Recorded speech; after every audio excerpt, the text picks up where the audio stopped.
نعت رسول مقبول صلی اللہ علیہ وسلم پیش کر رہے تھے۔ یقیناً وقت کم ہے، وگرنہ دل تو بہت کرتا ہے کہ نعت رسول مقبول صلی اللہ علیہ وسلم ان سے اور سنے جائیں۔ وہ کسی شاعر نے کہا تھا کہ تسکین دل محزون ہوئی، تسکین دل محزون ہوئی، وہ سایہ کرم فرما بھی گئے، اس سایہ کرم کے کیا کہنے، تڑپا بھی گئے، بہلا بھی گئے۔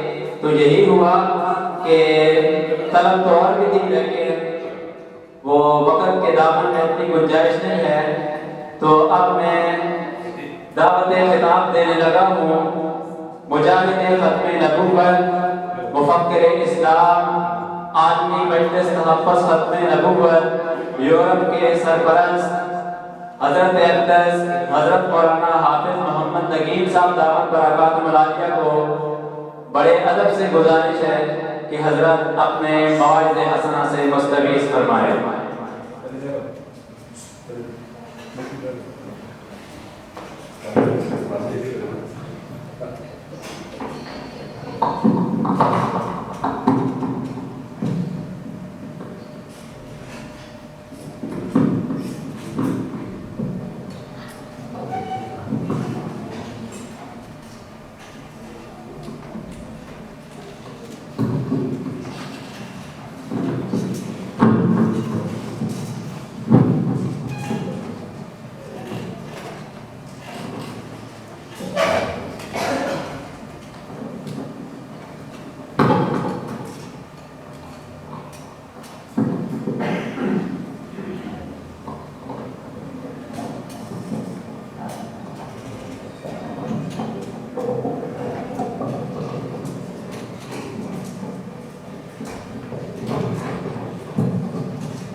ایک صحابی کو گورنر بنایا دوسری جگہ پہ.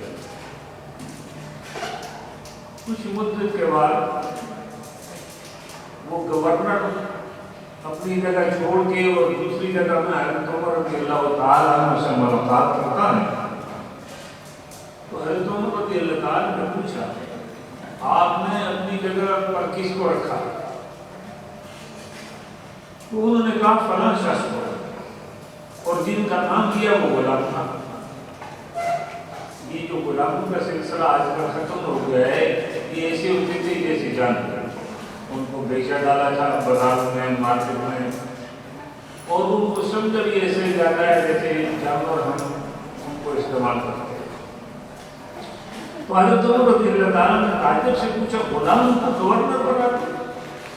مسلمانوں کی اسٹیٹ ہے، اسلامی اسٹیٹ. اس گورنر نے یہ کہا وہ عالم بکتاب اللہ تھا، وہ اللہ کی کتاب کا عالم تھا، اس لیے میں نے اس کو گورنر بنایا. تو فرمایا صدق اللہ و صدق رسول صلی اللہ علیہ وسلم. اس وقت حضرت عمر نے کہا کہ رسول صلی اللہ علیہ وسلم نے سچ کہا ہے، اللہ اس کتاب کے لیے بات یا قرآن کو اوپر لے جاتے ہیں. ایک غلام جو جانوروں کی مثال آج وہ گورنر مسلمانوں پر گورنر بنا ہوا ہے، اس میں صحابہ اکرام ہیں، علماء اکرام ہیں اور اس قسم کے لوگ ہیں. حضرت کا مشہور یہ تھا، یہ سب بچے ہیں آج، لیکن انشاءاللہ کچھ دنوں کے بعد یہ اپنے دوستوں میں جدائی کریں گے. جو دین کے ساتھ وابستہ ہوگا وہ بالکل مختلف ہے، اور غم بھی ہمیشہ زندہ ہوتا ہے دین کے ساتھ. ہماری کوئی محفل نہیں ہوتی اور میری خاص کر نہیں ہوتی. میں اپنے اساتذہ اکرام کا بھی کرنا چاہتا ہوں، جن میں سے میرے لیے اساتذہ ہیں حضرت مولانا قطب الدین صاحب رحمۃ اللہ علیہ، مولانا نصیر الدین صاحب رحمۃ اللہ علیہ، یہ شاہ صاحب رحمۃ اللہ علیہ میرے استادوں کے استاد ہیں، اور دعا بھی مانگتا ہوں. تو یہ ذکر کیوں ہوتا ہے؟ ان دنیا پڑھانے والوں کا میں نے مدرسہ بھی پڑھا، وہ سکول والوں کا کبھی ذکر نہیں ہوتا. تو دین ایک امتیازی چیز ہے اور آدمی کو ممتاز کر دیتا ہے اپنے ساتھیوں سے. صحابہ اکرام کو اگر دیکھو تو علماء مختلف ہیں.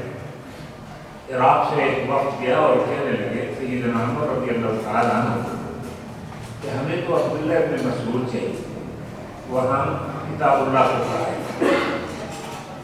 اور عبداللہ ابن مسعود رضی اللہ تعالیٰ عنہ وہ صحابی ہیں جو غریب ہیں، کمزور بھی ہیں، تاکہ بہت قوی ہیں، لیکن بڑے قوی ہیں علم کے لحاظ سے.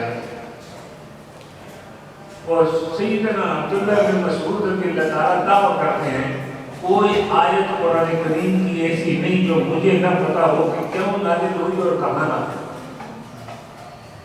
اور رسول اللہ صلی اللہ علیہ وسلم نے جن 4 شخصوں کا نام دیا ان سے قرآن پڑھو، ان میں عبداللہ بن مسعود رضی اللہ تعالیٰ بھی اصرار کیا اور گروپ میں کہ ہمیں وہاں تعلیم کے لیے عبداللہ بن مسعود سے. تو حضرت عمر رضی اللہ تعالیٰ کے الفاظ یہ تھے میں خود محتاج ہوں عبداللہ بن مسعود کا، لیکن میں قربانی دیتا ہوں اور میں آپ لوگوں کو یہ مہیا کرتا ہوں. یہ رات میں آئے اور مدرسہ عبداللہ بن مسعود وہاں کھولا، اور امام ابو حنیفہ رحمۃ اللہ علیہ ان کے تلامذہ میں سے. اور آج حنفیہ مسلک دنیا کے اندر پھیلا ہوا ہے. تو اس قسم کا ہمارے اساتذہ اکرام کا بھی رول تھا، اور یہ انہی کے نام پر ہے اور انہی کو یہ سائنس دے جاتا ہے. اب ہم دیکھتے ہیں ہمیں بہت مشکلات ہوتی ہیں بات بدعت میں، لیکن جہاں موجود کی جب آدمی جاہل سے جاہل آدمی ہو مبتلا نہیں ہوتا بدعت میں. یہ ہمارے جو علماء اکرام گزرے ہیں، علماء حق، ان کی وجہ سے. اور اگر کوئی چیز ایسی واقع بھی ہو جائے تو فیصلہ اسی پر ہوتا ہے کہ حضرت شیخ الدین صاحب رحمۃ اللہ علیہ کو مسلک کیا تھا، مولانا قطب الدین صاحب رحمۃ اللہ علیہ کو مسلک کیا تھا، اور ہمیں بھی چاہیے کہ اسی طریقے سے اس کو آگے لے جائے. اس لیے کہ اسلام وہ ہے جو ہم نے سلف سے سیکھا. سلف مقدمین صحابہ اکرام کو منتقل ہوا تابعین کو، تبع تابعین کو، اور اسی طریقے سے سند و سند چلے آتے آج ہمارے ہاتھوں میں ہیں. تو لمبا کر دیا کام کو، لیکن عرض یہی کرنے کی دوسرا حدیث کا جو جز ہے وہ یہ ہو بھی آسانی، جو قوم قرآن کو چھوڑ دے، کتاب اللہ کو چھوڑ دے، اس پر عمل کرنا چھوڑ دے، اللہ اس کو نیچے گرا دیتے ہیں۔ آج کل یہ بہت شور و غل ہے کہ فلاں کام کرے تو ایسا ہو جائے گا، فلاں کام کرے تو ایسا ہو جائے گا۔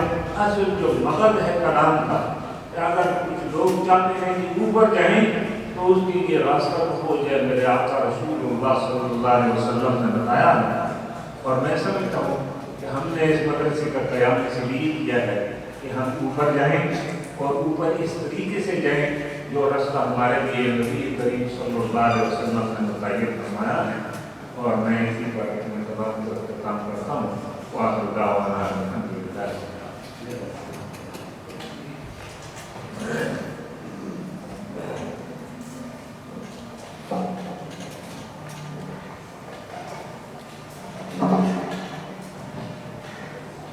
ماشاءاللہ یہ تھے حضرت اقدس حضرت مولانا حافظ محمد نگین صاحب دامت برکاتہ العالیہ، جو بڑی پر اثر باتیں آپ کے سامنے پیش فرما رہے تھے۔